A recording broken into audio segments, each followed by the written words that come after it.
Código Aberto no ar, é a 10ª semana dessa temporada. Eu espero que você esteja curtindo tanto essa temporada assim como a gente. Nós estamos essa é a nossa 10ª semana falando sobre o livro de Gálatas. Se você for pensar, são 6 capítulos apenas e nós já estamos há 10 semanas visitando esse livro, visitando os ensinamentos de Paulo para os Gálatas e tem sido algo muito proveitoso para a gente. Aqui a gente tem crescido muito com isso, a gente tem feito reflexões a respeito da nossa experiência, da experiência das comunidades onde a gente serve, experiência a respeito das pessoas com as quais a gente vive também. Isso tem sido muito bom para nós e espero que esteja sendo também uma bênção na sua vida. Lembre sempre que quando você ouve alguma coisa boa, isso se torna ainda mais bênção quando você compartilha isso. Se de alguma maneira o Código Aberto tem abençoado a sua vida, que você sinta bem à vontade para compartilhar os conteúdos do Código Aberto, seja pelo Facebook ou pelo YouTube do Código. Se você, de vez em quando, aparecem uns vídeos curtinhos com a fala de algum dos participantes aqui, que você também sinta à vontade para compartilhar e fazer com que essa mensagem que é dada aqui seja potencializada através da sua ação, seja potencializada através das suas redes, tá bom? E já fica também um outro convite. O Código Aberto tem uma parceria com o programa Conexão Jovem e a gente tem um podcast que chama Contra a Cultura. Você pode entrar no aplicativo de podcast do seu celular e aí então se inscrever no canal, se inscrever lá no podcast do Contra a Cultura. Uma outra maneira também é você acessar novotempo.com/contracultura e ouvir os áudios. Os áudios do Contra a Cultura, eles são referentes também ao mesmo tema que nós estamos estudando aqui. E aí você pode pensar um pouquinho mais e obter novas reflexões com outros convidados a respeito do mesmo tema. E já que a gente falou em podcast, eu vou apresentar aqui o nosso podcaster, né, que é o Rodrigo. Tudo em ordem, isso, Rodrigo? Graças a Deus, tudo bem. Eu estou bastante feliz de novo estar aqui com vocês essa semana e eu espero que Deus fale através de nós aqui mais uma vez. O podcast lá que você tem junto com a galera é o Portal Metanoia, né? Isso, o podcast é Metanoia, o site você pode entrar no portalmetanoia.com. E se você tem o seu aplicativo de podcast, é só procurar lá por Metanoia e vai encontrar a gente lá com mais de 80 podcasts lá gravados de espiritualidade e também de discipulado. E por que chama Metanoia? Metanoia tem uma concepção de expansão de mente, né? Ou de arrependimento, de mudança de caminhos, né? Através de uma expansão de mente. Então, a nossa ideia é fazer com que, de alguma forma, a gente expanda a mente com esse processo e isso nos ajude a caminhar de maneira mais saudável com Cristo. Legal, Rodrigo. Bom tê-lo aqui de novo. E já que a gente falou do podcast, a gente vai falar com uma fã do podcast do Metanoia, que é a Alessandra. Você tá bem, Alessandra? Eu tava pensando nisso agora, quando ele tava falando, porque eu realmente sou muito fã. Ó, transmissão. E eu já escuto assim há um tempo e realmente mudou a minha vida, meu entendimento de espiritualidade, não religiosidade, mas espiritualidade. E, nossa, eu aconselho a todos que quiserem assistir, ouvir, é realmente algo fantástico para nossa vida. Você vai começar a ouvir o Contra a Cultura agora, né, Alessandra? Você já ouve? Eu vou começar a ouvir. Que bom, então. Vou dividir agora as atenções. Tá ótimo, Alessandra. Prazer estar aqui, prazer que você está aqui, né? É um prazer pra gente ter você Obrigada. aqui. Tá bom? A Alessandra aqui já se sentou, não nesta cadeira, mas neste posto, né? E agora está sentada aí. E é uma pessoa que se senta, né? É uma pessoa que se senta. Alessandra está lá em Divinópolis, né? Isso. São 6 igrejas que eu e meu esposo a gente cuida, né? São todas em Divinópolis? Não, Divinópolis, Carmo do Cajuru e Cláudio. Tudo em Minas Gerais. Tá certo. Então um abraço para todos dessas igrejas. Um abraço para todos os mineiros e os mineiros Exatamente. dessas igrejas também.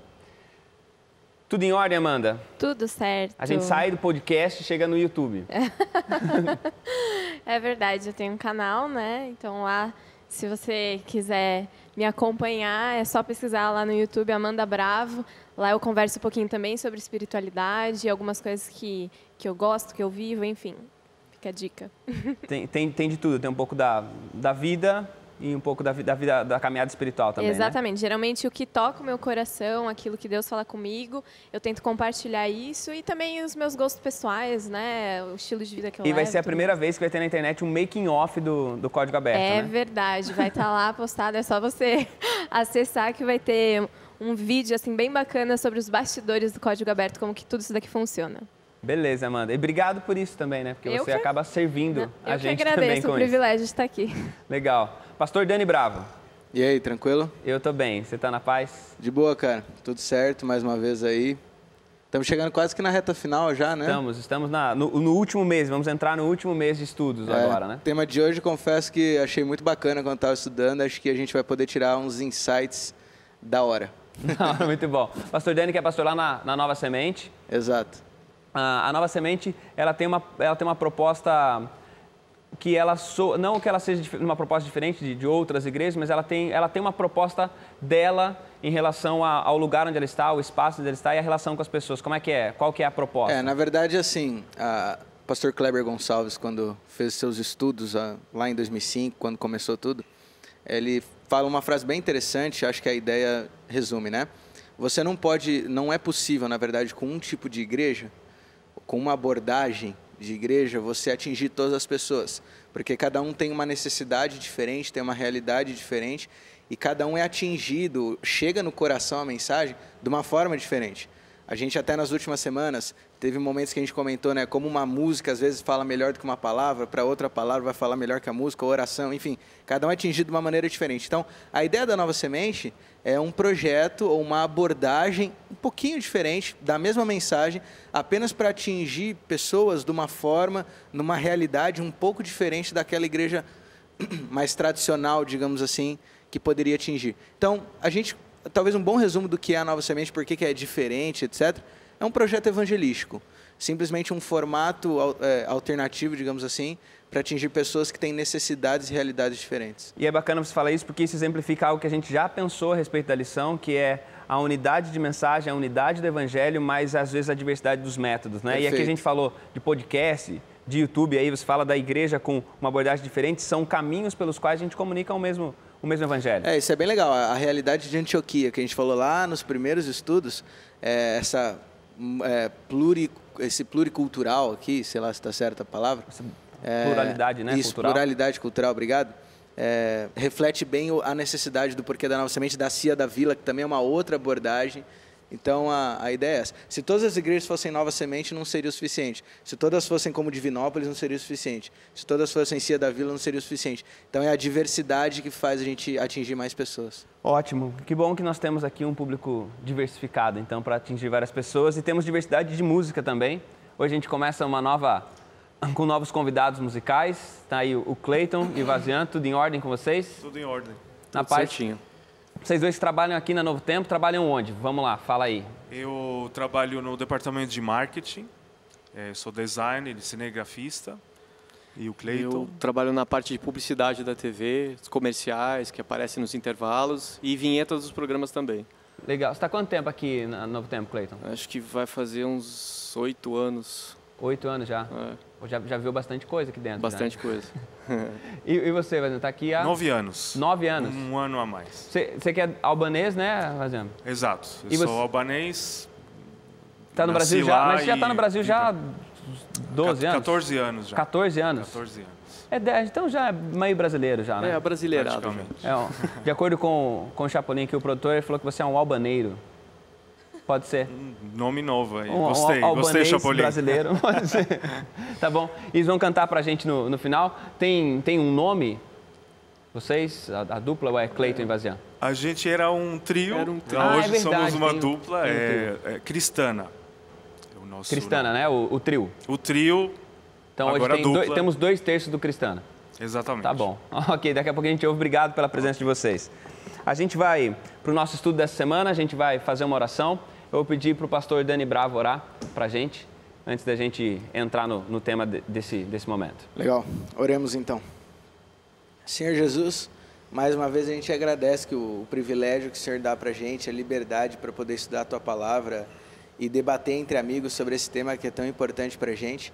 Te peço que o Senhor possa nos conduzir nesse momento, para quem está assistindo em casa possa também ouvir Tua voz e que a gente possa ser usado por Ti aqui de alguma maneira. Nós oramos em nome de Jesus. Amém. Amém. Quando a gente vai para a Bíblia, a gente encontra muitas figuras que contrastam, né? A gente encontra sempre...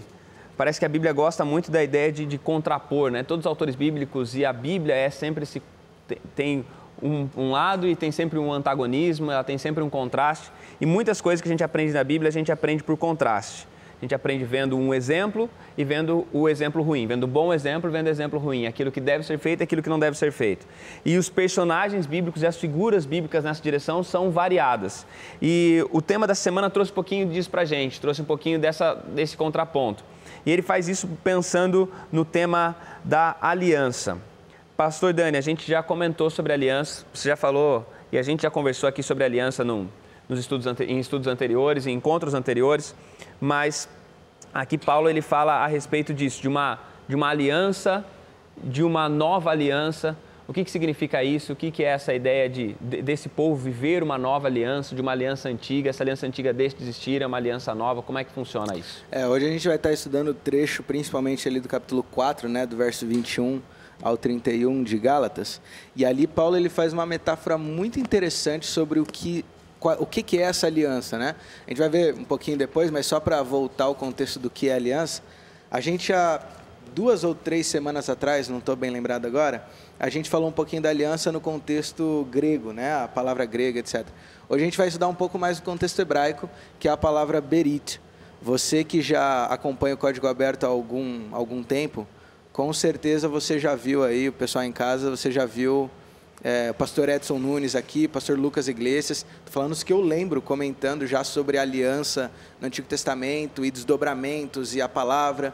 Então, por exemplo, você vai lembrar que a aliança naquele tempo, ela era selada, uma das formas de selar é que pegava um animal, ele era sacrificado, cortado ao meio, a pessoa passava no meio desse sacrifício, porque era um ato simbólico, selando um compromisso entre 2 partes. Então, até quando eles vierem de novo aqui, acho que eles vão saber explicar melhor do que eu, mas que é a especialidade deles. Mas a aliança, ela aparece em todo o contexto bíblico como algo fundamental. Vários teólogos vão dizer, na verdade, que a Bíblia é baseada em aliança. Então, nós temos uma aliança no Antigo Testamento, onde Deus, a gente falou isso naquele dia, onde Deus sela um compromisso com Abraão. A gente viu até a unilateralidade da aliança, onde Deus faz o compromisso, Deus compromete, Deus faz promessas. Abraão simplesmente tem que permanecer na aliança, onde através de Abraão, Deus quer atingir todos os povos. Então, o povo de Abraão seria o povo escolhido para abençoar a terra. No Novo Testamento, a aliança muda um pouco de figura, agora ela é ampliada. Então, no Novo Testamento, nós temos a aliança ainda para o povo de Israel, mas agora espiritual. E agora todos os povos podem fazer parte do Israel espiritual, pela fé. Então, até Paulo traz isso muito à tona. Então, a aliança do Novo Testamento, ela é abrangente, porque até mesmo os gentios podem fazer parte do povo de Deus. Basta aceitar a Cristo. Então, antes o foco era ser descendente de Abraão. Agora o foco é ser descendente, entre aspas, de Cristo, no sentido de aceitá-lo, de fazer parte da família dele. E é certo que no Antigo Testamento essa descendência de Abraão, também ela não existe, por mais que a gente às vezes leia, existe às vezes a tendência da gente entender que no Antigo Testamento existia algum tipo de exclusivismo. Quando a gente olha para a Bíblia, Abraão é chamado para abençoar todas as famílias, Isaías é chamado a ter uma casa que será casa de oração, Isaías, né, faz uma casa de oração para todos os povos, né? Em Isaías aparece isso, então a ideia de que de alguma maneira, o povo da aliança sempre cumpriu um papel em relação ao outro. Exato. O próprio Paulo destaca isso no capítulo 13, a gente já mencionou no verso 8, ele destaca que quando Deus chamou Abraão, era para ser abençoado todos os povos. A única diferença é que o foco central estava no povo de Abraão. E agora está, de fato, em todos os povos, o foco de atuação. A aliança não tem mais um caráter étnico, né? Como tinha como aparece, de certa forma, no Antigo Testamento. Mas a pergunta é por que Paulo traz, pensando nos Gálatas e nas demandas dos Gálatas, por que Paulo traz esse assunto de uma dupla aliança? Por que ele traz esse assunto de, olha, gente que vivia na velha aliança, gente que precisa abraçar a nova aliança? Por que Paulo traz isso à tona? Eu acho o seguinte, ele estava justamente combatendo uma ideia dos judaizantes, aquilo que eles tinham pregado de forma errada aos Gálatas, e ele foi muito inteligente, né? Porque o argumento que Paulo usa nesse trecho que a gente vai estudar hoje é o seguinte: o que os judaizantes estão dizendo não é algo que perverte só o cristianismo, né? Só o evangelho da graça, o evangelho de Cristo, mas corrompe até o Antigo Testamento, que no caso era o Pentateuco, que a gente tem hoje, né? Então, desde o início da história da criação, da história do mundo, a gente vê a promessa de Deus que viria o descendente. Não só foi dito isso, a aliança feita com Abraão, mas lá no Éden, Gênesis 3,15, já tem uma aliança que Deus faz falando que viria o descendente. Então, o que o Paulo tenta mostrar através dessa história de Abraão e tudo mais é que tá tudo errado o que eles disseram para vocês. Eles estão não só falando algo contra do que eu ensinei, mas sim contra do que os profetas ensinaram, do que a própria tradição judaica falava a respeito da história do povo mesmo, que é a origem em Abraão. E olhando, você falou a respeito do Gênesis 3,15, né, quando é estabelecida uma aliança com base no descendente, eu achei interessante que o guia fala que há uma aliança anterior, por exemplo, que é a aliança que Deus faz com Adão antes do pecado, e eu achei muito interessante isso, do guia falando que nesse primeiro momento de aliança, nesse primeiro acordo de Deus com o homem lá antes do pecado, essa aliança era baseada em obediência, obedecer e viver. E ele fala que essa aliança funcionava assim, antes do pecado, porque era da natureza do ser humano obedecer. Era natural dele obedecer. Quando isso deixa de ser natural, a aliança deixa de ser baseada em obediência. E aí, então, a gente chega nesse tempo em que agora Paulo está falando sobre isso, explorando essa ideia, e aí, então, ele traz algumas figuras para a gente em Gálatas capítulo 4. E uma das figuras, acho que ele traz de forma mais clara, são os personagens, né? Abraão, Sara e Agar. Como é que eles aparecem nisso e como é que Paulo usa isso, né? Como é que Paulo usa a história de Abraão, de Sara, da escrava Agar, do filho Ismael, que é o filho de Abraão com Agar, como é que ele usa isso para exemplificar a experiência dos Gálatas ali? Só voltando nessa questão da história de Abraão, Sara e Agar, foi que quando Deus fez essa aliança, né, com Abraão, que ele teria, né, seus descendentes, seria um grande povo, ele não via essa possibilidade, o tempo foi passando, né, e ele não via essa alternativa, e à medida que ele e a esposa tomaram, foi dar um jeitinho nessa aliança, ajudar Deus a resolver essa promessa que ele já tinha feito, né. Então, essa história, a gente vê um desdobramento, e a gente vê até hoje, né, no meio do Oriente Médio, a gente vê essa história ainda se levantando entre dois povos inimigos, né? Que foi o nascimento de Ismael e de Isaac. Ismael como um primogênito, mas não um primogênito que foi enviado de Deus. Não da promessa, Não da promessa. Um primogênito para tampar um buraco que eles achavam que tinha. E depois veio Isaac, o filho da promessa, tendo que lidar com essa divisão, né? Não era um lar dividido, mas uma divisão mesmo da promessa de Deus, porque ficou naquilo, quem é quem aqui, né? Quem que vai ser realmente, vai tocar adiante a promessa, a aliança que Deus fez com Abraão. E é bom você ter falado da história, né? Porque a gente às vezes ia direto pensando, e é bom você contextualizar a história. Se você quiser ouvir um pouco mais da história ou conhecer mais a história, Gênesis capítulo 16 tem essa história aqui que a Lelê acabou de contar pra gente, né? Dessa história de Sara, desse triângulo amoroso, né, entre Abraão, Sara e Agar. A gente vai voltar no próximo intervalo para continuar agora pensando nas implicações disso, no que aconteceu e como isso serve para ilustrar a experiência dos Gálatas. Fica por aí, o Código Aberto volta daqui a pouquinho para o segundo bloco da nossa conversa dessa semana.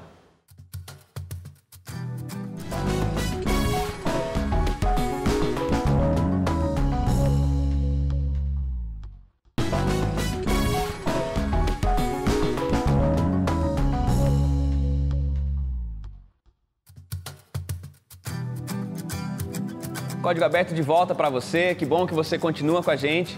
É claro que se você está assistindo no YouTube, não deu nem tempo de você ir tomar uma água, mas é bom que você aí também já não perde a linha de raciocínio e você fica com a gente até o final. A gente saiu do primeiro bloco conversando e pensando um pouquinho sobre uma história do Antigo Testamento que Paulo vai usar para exemplificar e para situar os Gálatas na relação que eles deveriam ter, na relação que eles tinham com a aliança, na relação que eles deveriam ter com a aliança. E aí a Alessandra falou um pouquinho para a gente dessa história, do que acontece lá entre Abraão, Sara, Agar e aí os dois filhos, né? Ismael, que nasce de um lado, e Isaac, que nasce do outro.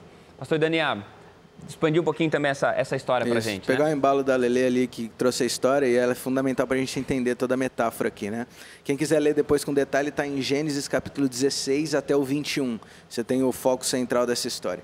A ideia é o seguinte, quando Deus faz aliança com Abraão, como a Lelê comentou, a principal promessa que mais mexe com Abraão que Deus faz é o fato de que ele teria uma descendência enorme. Lembrando que a gente está num contexto patriarcal, onde isso era fundamental ter filhos. Acontece que Sara, a esposa amada de Abraão, era estéril. Esse é o ponto que mais dificulta a história. Ela não podia ter filhos. Então, Abraão e Sara eram ligeiramente frustrados com essa ideia. Quando Deus promete, mexe não só com espiritualidade, mas com toda a emoção, o sentimento deles. Então, ele se baseia nessa promessa. O tempo passa, o filho não nasce. você ter uma ideia, o Isaac, que é o filho da promessa, ele só vai nascer quando Sara já tinha 90 anos. Quer dizer, além de Esther, ela já tinha passado da idade há muito tempo e Abraão já tinha 100 anos. Então, nesse meio do caminho, no processo, eles duvidaram por muito tempo. Até que um dia Sara teve uma ideia. Abraão, Deus falou que vai dar um filho para a gente. Talvez ele não lembrou que eu era estéril, tal. Vamos dar uma forcinha para Deus. Eu tenho aqui a minha serva, que é Agar. Que é egípcia. Exatamente, a Agar era egípcia. Tem um contexto da história onde Abraão e Sara vão para o Egito. Lá até Abraão faz uma bobagem, porque ele mente que Sara é esposa, é irmã, enfim, depois você lê a história com detalhe. E quando ele sai do Egito, ele leva Agar junto. É uma das coisas que o rei deu para eles. Uma das coisas, né? Mas o escravo era tratado assim naquele tempo. Então, quando Agar vem junto, havia uma lei naquela época, o costume, que se a escrava tinha um filho, a concubina, que a Bíblia chama, tinha um filho com um marido, a esposa oficial poderia tratar o filho como um filho de fato, como se fosse uma barriga de aluguel, mas sem sem o pagamento. Sem a implantação que tem hoje, né? A fertilização, como se diz hoje. Quando Agar engravida, nasce então Ismael.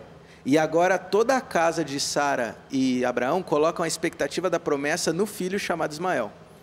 Acontece que Deus aparece para Abraão e fala: Abraão, eu te prometi que Sara teria um filho. Você duvidou, mas a minha promessa continua de pé. Eu vou abençoar Ismael, eu vou cuidar dele, porque ele não tem culpa nessa história. Mas o teu filho da promessa ainda não chegou. Eu sei o que eu estou fazendo. Ok, eles continuam duvidando. Mas 1 ano depois do aparecimento de Deus, Sara engravida. E agora nasce Isaac. E agora começa um problema. Porque nasceu o filho da promessa, mas tinha o filho do jeitinho brasileiro ali, que Abraão acabou dando também. E agora você tem um filho, Ismael, filho da escrava, porque agora Sara não tinha mais interesse em Ismael. E você tem Isaac, o filho queridinho da promessa, o filho do milagre. Ismael acaba sendo tratado como um filho bastardo. Tinha a questão da primogenitura também, que exatamente, era muito importante. A primogenitura é colocada em xeque. Naquele tempo, o filho mais velho, se quiser falar mais um pouquinho sobre isso depois, o filho mais velho, o filho mais velho tinha vários privilégios e principalmente a bênção divina. E agora a Sara começa a se incomodar com a presença de Ismael. Tem um contexto, depois a gente fala com mais detalhe, que Ismael começa a zombar de Isaac, começa uma rixa entre os dois. E Sara fala: Abraão, ou ele ou eu, ou eles ou eu. Eu não quero mais o filho dessa escrava aqui. Você percebe como mudou, né? A concepção. Abraão, então, é obrigado a mandar Ismael e Agar embora de casa. E doeu o coração de Abraão, porque Abraão amava Ismael. Eles são mandados embora e agora Isaac recebe toda a promessa. Esse é o contexto histórico. E aí agora Paulo vai se valer dessa história para trazer uma metáfora de como funciona a salvação. A gente tem, quando a gente olha para essa questão do jeitinho, a gente já falou disso antes de a gente pensar na metáfora, tem essa questão do Abraão que encontra um caminho alternativo de fazer a promessa ser cumprida. E a gente vive isso de muitas maneiras e por muitos caminhos.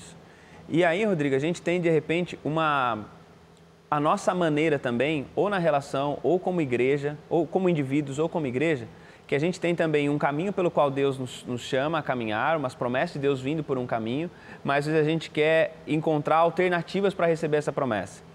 Na sua experiência, na sua vida, você vê em algum momento de forma especial, ou na sua vida, ou naquilo que você tenha assistido e presenciado na vida das pessoas, que pessoas fazem isso, tentam apressar a promessa ou dar um jeito de receber uma bênção de Deus por um outro caminho que não é o caminho que Deus estabelece? Na verdade, isso é muito comum, eu penso, porque a gente quando está falando de espiritualidade, né, a gente está falando de uma coisa que às vezes é invisível, né, aos olhos, não é uma coisa que pode ser palpável, né, que você pode tocar. Então, o que o ser humano faz muitas vezes é colocar as suas ações em prática para que ele possa ver o resultado. E a palavra de Deus diz que aquele que pauta a vida por aquilo que vê, esse não é espiritual, esse homem é um homem natural ainda. O homem espiritual pauta as coisas por aquilo que ele não vê. Então, a diferença clara que está entre o filho da escrava, né, e o filho da mulher livre, o filho de Agar e o filho de Sara, a grande diferença está nisso. Um é o filho do esforço próprio, do esforço da carne, do interesse de ver o resultado a partir do que eu produzi. E o outro é a expectativa do invisível, é o que Deus prometeu e o que chega para mim depois. Na prática, respondendo a tua pergunta, eu acho que isso é muito comum nos dias de hoje, quando, por exemplo, até mesmo no contexto aqui de gravidez, né, muitas pessoas, muitos casais querem ter filhos e têm dificuldades para ter filho. E em algum momento, às vezes, você tenta todos os tipos de alternativas para que o filho de uma certa forma nasça. E aí, nesse caso, eu me coloco nesse bolo, porque minha esposa e eu, a gente está tentando engravidar há algum tempo. E a gente recebeu uma promessa de Deus de que a gente teria filhos, né? E até o momento a gente não conseguiu engravidar. Isso já faz aproximadamente 2 anos, né? E a gente lida com esse conflito de tentar, às vezes, buscar ferramentas da ciência para tentar fazer acontecer uma determinada coisa que Deus já tinha prometido que ia fazer. Então, talvez colocando num contexto bem pessoal, eu acho que eu tenho vivido esse desafio nos últimos meses, né?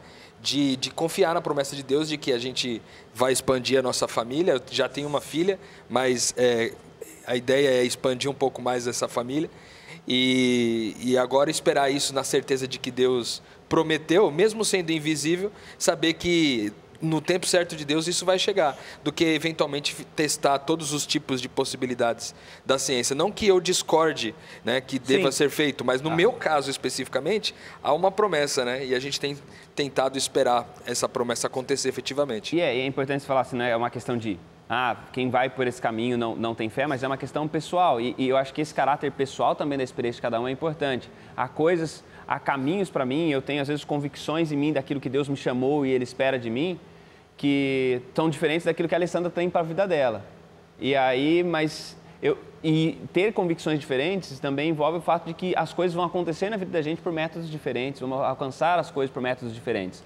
Os Gálatas, eles estavam no momento em que eles pareciam também, às vezes, como Abraão e como Sara nesse tempo de, não, tem a promessa, então a gente vai seguir por esse caminho aqui para obter a promessa. Não vamos esperar o que Deus faz, a gente vai seguir pelo nosso próprio caminho.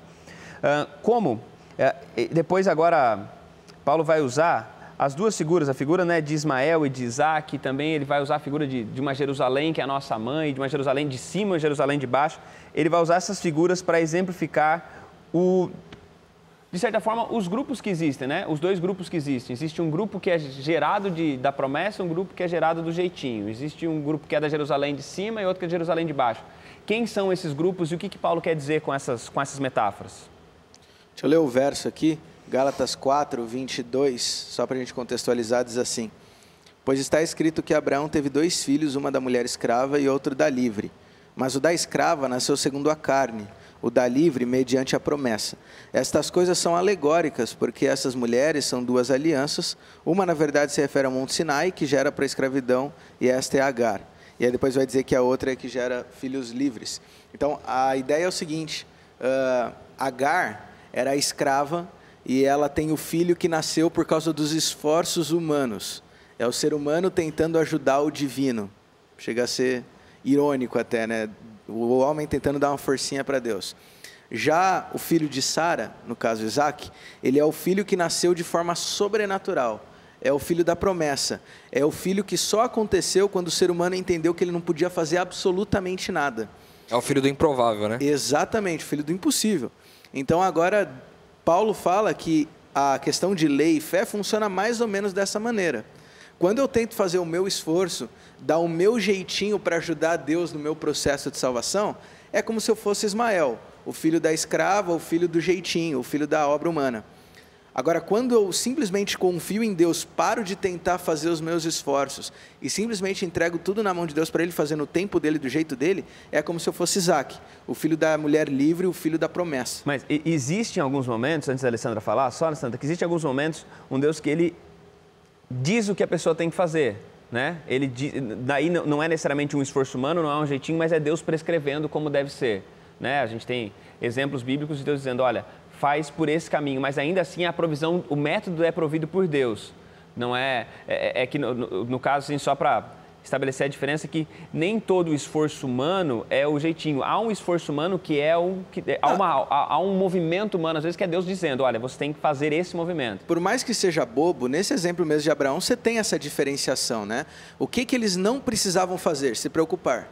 O que eles precisavam fazer? Eles tinham que ter a relação sexual, porque não era que nem Maria que ia engravidar do Espírito Santo. Então, existe a participação humana. Dentro de um método estabelecido que Deus colocou. Deus. Isso que você falou, né? Todo milagre, ele é composto por ação sobrenatural e humana, né? Eu penso muito isso na história quando Jesus vai ressuscitar Lázaro, que ele pede para tirar a pedra. Ele poderia, no processo todo, tirar a pedra e ressuscitar, mas precisava da participação humana. No caso, o que Sara propôs para Abraão não era uma participação, era um jeito de adiantar a promessa, ou de resolver, substituir o trabalho, ou resolver o que Deus talvez estava sendo incompetente para resolver no momento que eles achavam que teria que ser. E aí por isso que essa situação, Ismael é colocado como o filho da carne, porque ele nasceu pelas obras, né? Aquilo que você achava que você poderia resolver por si só, né? E Ismael foi aquele que você crê, né? Independente de qualquer coisa, dos impossíveis que isso pode acontecer.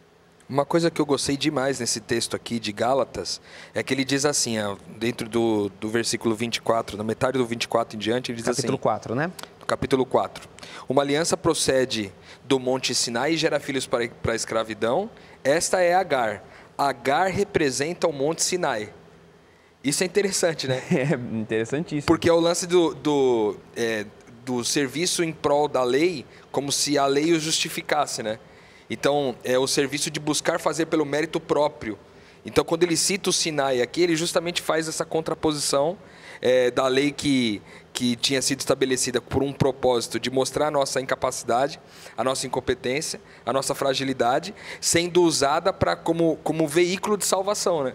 E esse que usa como veículo de salvação é considerado escravo, porque ele está dependente de uma remuneração com base naquilo que ele oferece de serviço, com aquilo que ele faz do jeito certo. Enquanto o filho da livre, ele está relacionado a Jerusalém do Alto, né? Que é a Jerusalém que tem essa aproximação mais próxima com o invisível, com aquilo que é a certeza da promessa que a gente entendeu nas lições anteriores, que é o testamento de Deus, dizendo, olha, eu vou abençoar você e eu serei o seu Deus, você vai fazer parte da minha família. E é interessante que Paulo, a fazer essas comparações, basicamente o que ele está falando para os Gálatas é o seguinte: todas essas pessoas que vão para o legalismo, ou seja, que é a salvação pelas obras, eles são filhos ilegítimos, são filhos escravos, são filhos que vão ser expulsos, assim como Ismael foi. Enquanto aqueles que vivem pela graça, que acreditam que são salvos pela fé, são os filhos da promessa e que vão receber a herança, que foi exatamente o que aconteceu com Isaac. Mas tem um ponto para destacar aqui, que eu acho interessante, que a gente mencionou em outros estudos. Eu me lembro, foi você que mencionou, Rodrigo, que no reino de Deus ele é tão bom que, de certa forma, ele transborda, e mesmo quem está fora, ele sente o reflexo, né? Os benefícios, é mais ou menos isso aí que você comentou, né? E aí o nosso estudo destaca ali que, apesar de Ismael não ser o filho da promessa, ele desfrutou por muito tempo das bênçãos que Isaac receberia como filho da promessa. Então aí eu sei que está indo para um outro caminho até com esse comentário, mas a ideia é que, uma vez que eu passo a fazer parte da promessa, e vai ser até mais relevante em outros estudos, acho que eu estou meio adiantando, mas vamos lá. No momento que eu passo a fazer parte como filho da promessa, porque eu aceito não ser escravo, eu aceito ser herdeiro, como a gente já comentou, e desfrutar da liberdade que a fé traz para mim, isso não me tira a responsabilidade de fazer com que aqueles que ainda estão presos na lei, na escravidão, num conhecimento errado, também desfrutem da casa de Abraão, dos banquetes que ali haviam e tudo mais. Eu preciso abençoar os outros também, é um ponto que eu achei interessante. Isso, voltando um pouquinho para a parte de Isaac em si, essa comparação ela se aplica para a gente, né? Então, nós que somos salvos pela fé, que acreditamos na graça de Deus unicamente e não nos nossos próprios méritos, o que Paulo está dizendo é que automaticamente nós somos a descendência natural de Abraão. Então, é a descendência espiritual, né? Nós nos tornamos descendentes de Abraão, de Isaac, e automaticamente herdeiros do reino dos céus, né, da Jerusalém celestial. Não pela fisiologia, né, mas Exato. Pela fé, né? Como filho adotado, né? Como filhos adotados. Aquela lição foi fantástica, né? Quando a gente entendeu que Deus nos recebe, né? Nos escolhe filhos do coração. E isso foi desde sempre na aliança. E né? o que eu acho interessante é pensar assim, pensando em Abraão agora. Eu não sei se ele tinha essa consciência de que quando Deus falou da descendência, do tamanho da descendência dele, ele tinha essa noção de que não seria simplesmente a descendência de sangue dele, mas que Deus estava falando ali também em termos espirituais. Quando Deus prometeu a Abraão que a descendência seria enorme como as estrelas do céu, ele estava pensando em mim. Ele estava pensando em você, ele estava pensando em você que está ouvindo a gente agora, sabe? Ele estava incluindo a gente nisso. E eu fico pensando, né? Abraão, quando chegar no céu, Deus vai virar para ele, tá vendo? Ó, isso tudo aqui é sua descendência. E olha que coisa maravilhosa, né? Que privilégio e como ele foi abençoado por meio dele, por meio de Cristo, né? Que vem da descendência. Todas as nações, todos nós somos incluídos na família de Deus. Muito, muito bonito isso. Muito bonito pensar na extensão da promessa, né? Na abrangência dessa promessa. A gente vai encerrar o nosso segundo bloco aqui. A nossa conversa está muito boa e daqui a pouco a gente volta para o último bloco para ouvir um pouco de música e tentar ver mais implicações dessa experiência, dessas duas alianças, mais implicações que esse trecho do livro de Gálatas tem para a minha vida e tem para a sua vida também. Então fica por aí e o Código Aberto volta daqui a pouquinho.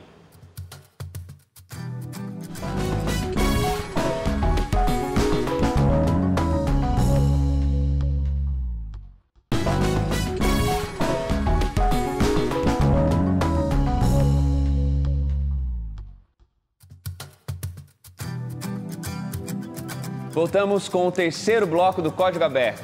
É muito bom a gente conversar sobre a Bíblia, é muito bom a gente pensar sobre a Bíblia. É claro que às vezes, eu não sei qual que é a sua formação religiosa, mas às vezes a gente não tem muito prazer em ler a Bíblia. A gente lê a Bíblia, parece um texto tão distante.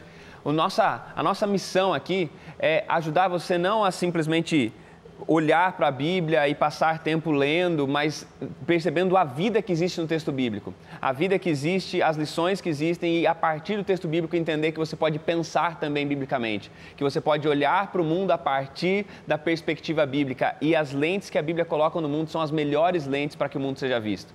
Então, espero que você esteja aproveitando bastante a nossa conversa de hoje. A gente vai continuar com ela daqui a pouquinho, depois a gente ouvir a música. Qual que é a música de hoje? A primeira é Resgatado. De agora, então, é Resgatados a música. Exatamente. Beleza. Deus abençoe vocês. Amém.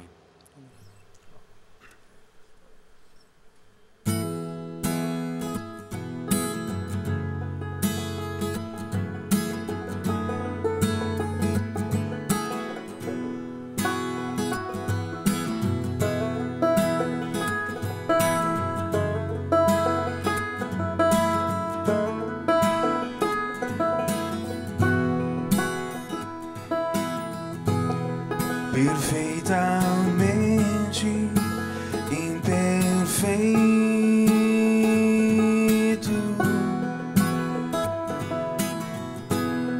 completamente incompleto,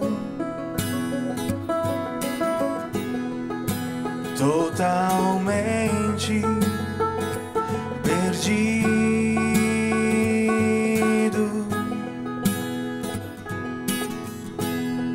inteiramente resgatado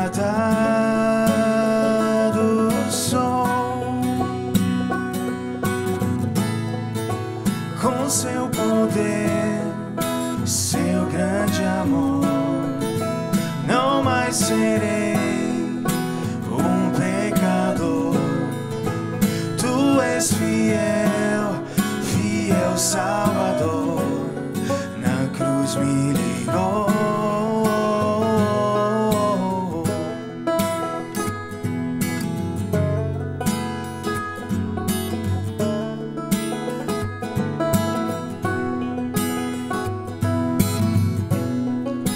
Lentamente esquecido,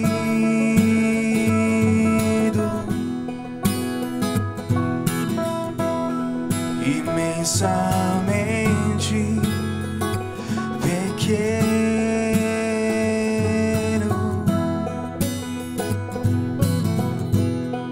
infelizmente infeliz,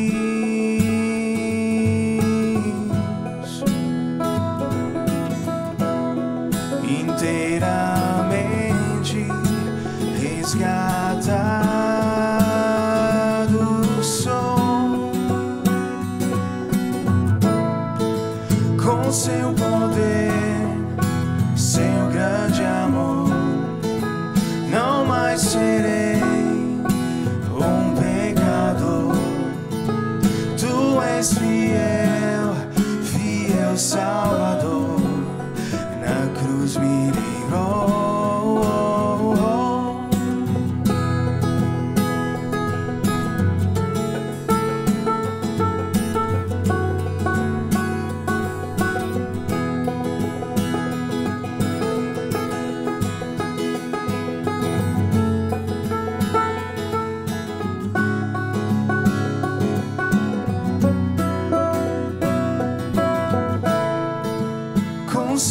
poder, seu grande amor. Não mais serei um pecador. Tu és fiel, fiel Salvador. Na cruz me livrou. Finalmente resgatado.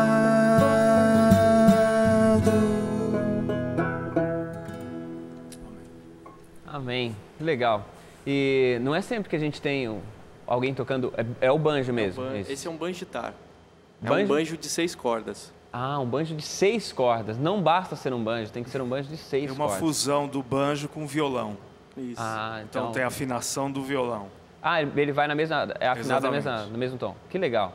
Muito bacana. Obrigado pela música. Na semana que vem, a gente ainda vai ouvir mais um pouquinho do 2/3 de Cristana, que está aqui com a gente, né?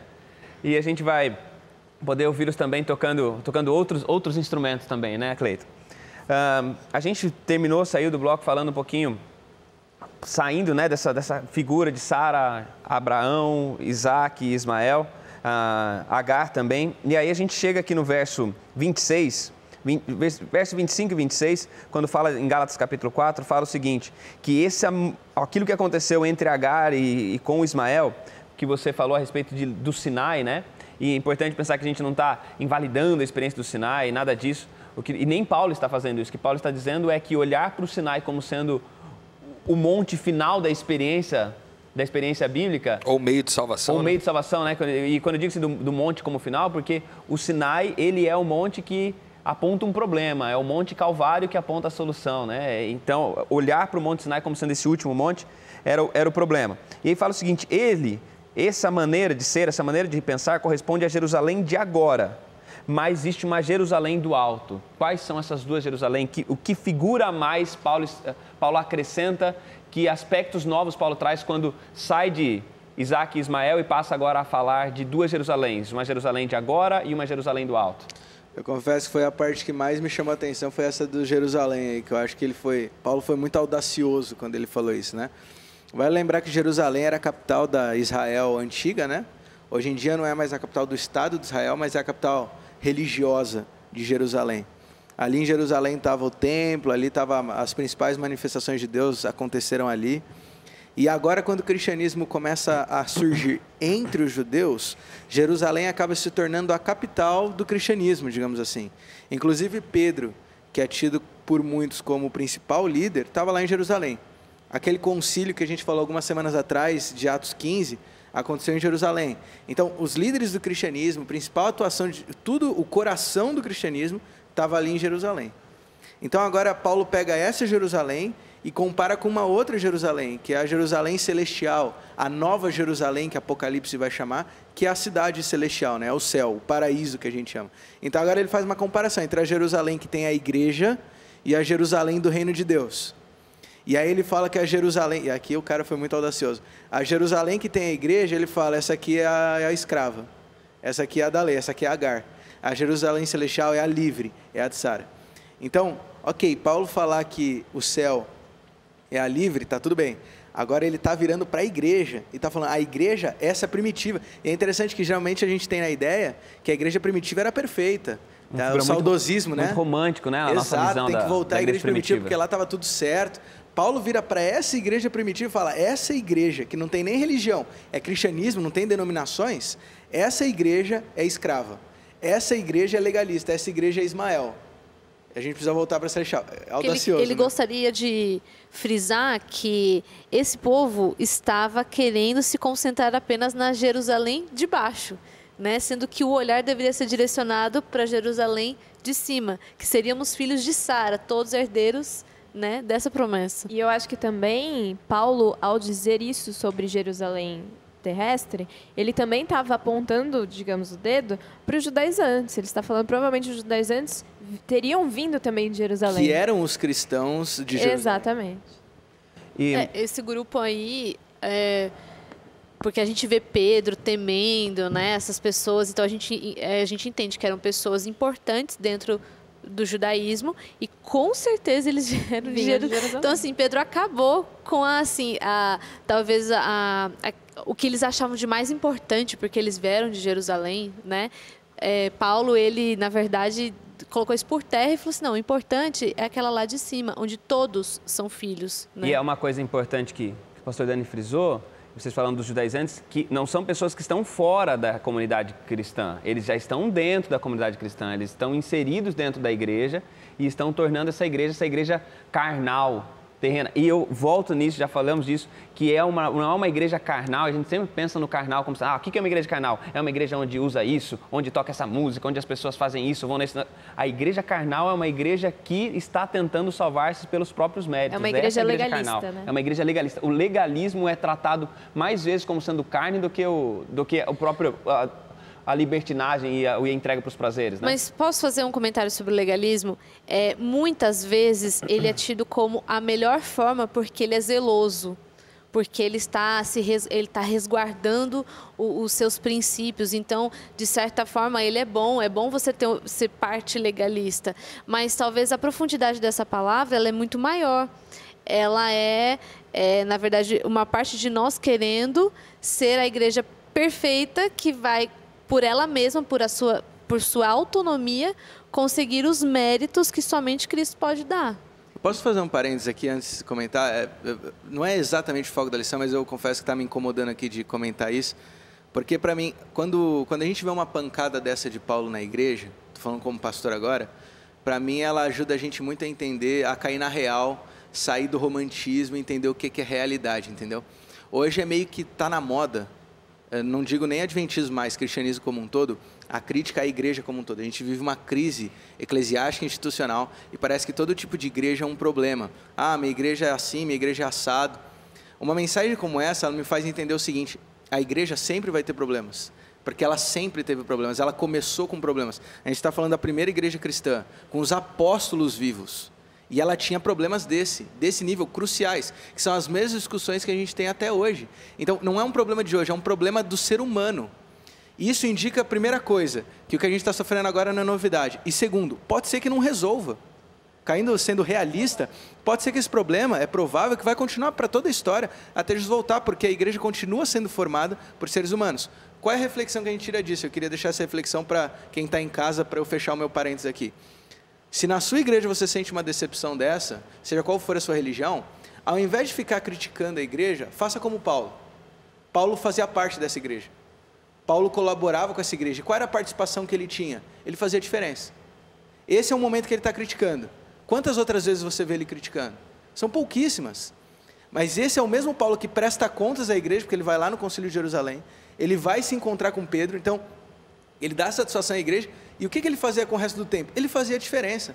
Quando ele estava pregando, ele ensinava o que era o evangelho de fato, não para criticar, para derrubar a igreja, mas para poder fazer a parte dele e fazer a diferença. Então, esse é um parênteses que para mim, como pastor, toca muito no meu coração, assim, em preocupação da igreja. A igreja sempre vai ter problemas, não se iluda. Esse problema não vai resolver. Não é porque a gente está conversando aqui que vai ser tudo lindo. Nós continuamos tendo essa luta no coração. Só que se eu entendi Deus me falando isso certo, então agora o que eu tenho que fazer é ajudar a igreja fazendo a diferença. Vai pregar, vai fazer tua missão e ensina o que Deus está te falando. Queria só fazer um contraponto a isso que o Dani falou aí. A gente, às vezes, quando olha ele falando da Jerusalém do alto, a Jerusalém de baixo, às vezes dá uma sensação de troca de endereço. De novo, o Paulo não está falando aqui, de repente, a respeito dessa troca de endereço, que essa igreja... que essa vida, essa possibilidade de vida em liberdade só é possível numa nova existência, onde essa nova existência é considerada como paraíso, vamos dizer assim. O que ele está dizendo é que os conceitos eternos, invisíveis da Jerusalém superior, ele transcende a esses conceitos da visível, da Jerusalém visível. Trazendo isso para o nosso contexto eclesiástico, contexto de igreja, talvez, às vezes a gente acha que a igreja não está funcionando bem.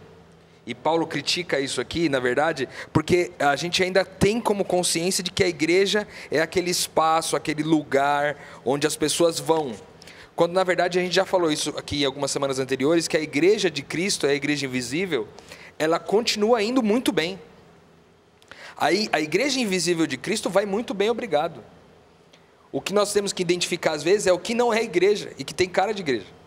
O que parece igreja, o que a gente considera como igreja, que é o prédio, muitas vezes o lugar, o rito, o sacerdote, o sacrifício, etc. Todas as coisas que estão envolvidas nessa comunidade, sendo que, na verdade, a comunidade da Jerusalém do Alto, ela é invisível, ela é formada por pessoas que carregam o Espírito do Cristo, não necessariamente por pessoas que se denominam ou se autodenominam cristãs. O simples fato de eu dizer que sou cristão não me qualifica como membro dessa igreja invisível de Cristo. O que me insere dentro dessa igreja é o batismo do Espírito Santo, que me conecta com esse Espírito que agora vive em mim, e agora não sou eu mais quem vive, mas é Cristo quem vive em mim. Então, quando eu não vivo mais a minha vida e começo a viver a vida de Cristo, então eu estou inserido na igreja de Cristo. E essa vai muito bem. Essa nunca vai mal.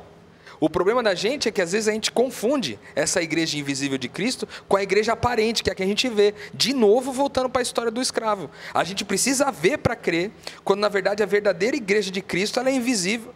Ela não pode ser vista aos olhos, mas ela pode ser experimentada em cada sinal do reino de Deus, plantado por cada um desses filhos de Deus, inseridos em cada cultura. E é bacana pensar sobre isso e juntar as duas ideias, para a gente pensar e ir desse programa. A gente vai ter uma próxima daqui, eu acredito que 2 encontros, nós vamos falar bastante sobre a mensagem de Paulo aos Gálatas e a realidade da igreja, implicações disso para as comunidades de fé. Não que a gente já não esteja falando sobre isso, mas a gente vai voltar a esse assunto logo mais. Eu queria finalizar pensando em algo que acontece aqui na história de Isaac e Ismael, que Isaac é o filho da promessa, e sendo o filho da promessa, ele vai sofrer perseguições. Ele é o filho da promessa, mas ele vai ser perseguido por ser o filho da promessa.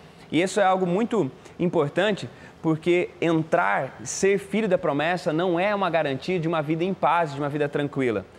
O simples fato de entrar nessa relação, de pela fé se apegar à promessa, nos coloca em uma posição em que nós seremos perseguidos. Que tipo de perseguição a gente sofre? É a perseguição, talvez, do legalismo, é a perseguição por talvez estar vivendo em uma realidade de liberdade, de compreensão de uma abrangência do reino de Deus que outras pessoas não estão vivendo.